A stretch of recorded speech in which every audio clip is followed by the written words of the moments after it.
Midweek Insights, meteorologist Danielle Noyce here for the 1 Degree Outside Weather Network. Going to take you through the weekend in detail, and we do have some warmer air that's going to be pushing in, but it takes some time. So that does mean some lingering icy spots Thursday morning, and then a melting refreeze with some localized slick spots again on Thursday night. Scattered rain showers on Friday, not a washout, but you may want the umbrella on standby, and then a little bit of everything this weekend depending on where you are. We're going to talk more about that coming up. Meanwhile, you've got 4 ways to support us with our membership levels, and more of you are signing up, and we appreciate the support. Going to drop a podcast later on this week, and that's the Inside Track. 1 Degree Outside enthusiast, of course, all things winter. If you love snow and skiing and snowmobiling and snowboarding, this is for you. The twice-a-week discussions that Matt and I update, the dozens of daily updating maps, everything you need to know to make your decisions with ease, to know what the snow's like, how much is going to fall, what the wind chill will be like, the travel forecast on there too. Scan the QR code or snowsports.onedegreeoutside.com. Wait a sec, this is the European map. Speaking of snow, we've got a bomb cyclone that's intensifying rapidly over Europe. During the day on Thursday, pockets of snow still likely over portions of England, snow showers on the leading edge from Munich back up to Prague, and during the day on Friday, those will expand south, so even portions of southern France and into Spain, over towards Milan as well, some snow showers in northern Italy as the storm continues to move off towards the east. So you'll hear more about that in the weather headlines with pockets of snow and damaging wind gusts there. For us, there's another storm center that's coming into the central United States on Thursday. Areas of rain and actually a chance for some severe weather over the next few days as well. During the day on Thursday, from St. Louis down through Memphis and down near Dallas, we'll have some isolated strong to severe thunderstorms develop.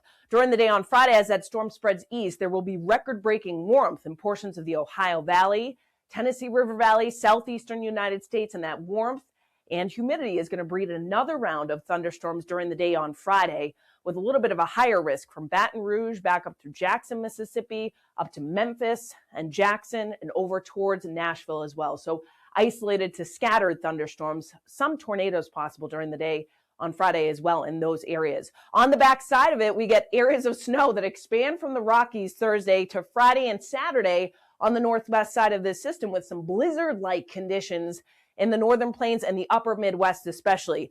For us, we're warm up and down the eastern seaboard, and you notice this warm front is going to lift right over New England. So we'll talk more about what that means for us as we head into the start of the weekend. Meanwhile, snowfall totals all the way down into northern Texas and into portions of Kansas, you notice, will be about 1 to 3 and 3 to 6 inches with higher totals, measuring it in feet in portions of the Rockies. And then we spread another area of snow into portions of the northern plains, the upper Midwest, actually the upper peninsula of Michigan, 1 to 2 feet, stretching into northern Michigan and also into portions of Wisconsin as well. So significant winter weather in those areas, but because we are on the milder side of the jet stream this time around, for us, at least mostly rainfall, with the exception of some spots that we'll take a look at here as we zoom in the map. Our Thursday is relatively quiet, sun and clouds, against passing icy spots or patchy in the morning, and then with the melting refreeze cycle Thursday night into Friday morning. Friday, we all get mild, and notice there are some scattered rain showers around, and that's exactly what they are. It rains, they come and go, and they're scattered in nature, and notice it's all the way back up to the Canadian border. Now, during the day on Saturday, some steadier rain will fill in from south to north, so it's an unsettled day, and notice there is some pink and blue showing up on the map. So portions of northern New England see pockets of some sleet, freezing rain that mix in. There will be some snow coating to an inch in the far north country, stretching into northern Maine. My concern Saturday evening and night is that we do have some colder air, so that freezing rain line may actually dip southward a little bit. Notice far southern New England, we're mainly rain, but it is a steady rain that comes in and continues Saturday night with some locally heavy downpours.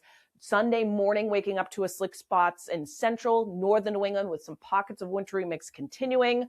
Northern Maine, really the spot that sees snow, and then it's plain old rain the farther south you come. So there will be some slippery travel Saturday night and into Sunday morning in those spots, and then things taper off after that. So it's an unsettled Saturday and especially into the first part of Sunday. Monday's quieter, but the cold air does return. So how much precipitation when you melt things down? It is a decent shot of rain that comes in, most of which falls during the day on Saturday into Saturday night, but it's a half an inch to an inch with some locally higher totals in the southern half of New England, especially a little bit less, quarter to a half an inch in northern New England. And again, some of that is going to be mixed with the sleet, the freezing rain, and a coating to an inch of snow in the far north country. So we'll watch that closely. Maybe some localized downpours that may result in some big puddles and some hydroplaning concerns in southern New England during the day on Saturday and Saturday night.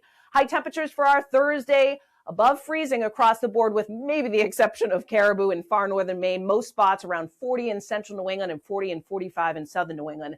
So yes, some melting and then a refreeze you notice Thursday night.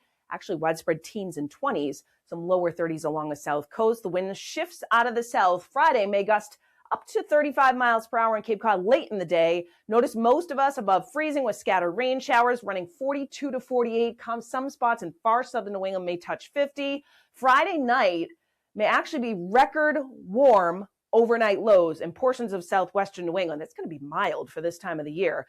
Most spots above the freezing mark. Far northern New Hampshire, northern Maine, kind of the exception, but most areas are running in the upper 30s to even some lower 40s. And then Saturday will be in the 40s as well. The only spots in far northern New England that may be a little bit cooler with that wind shifting around from the northeast will drain a little bit of cooler air down. So as the rain fills in and we get some of that wintry mix across central and northern New England Saturday night, Sunday, colder air returns, but not until later in the day. So it's still mild early with a bit of a breeze out of the west-northwest kicking up 10 to 20 miles per hour.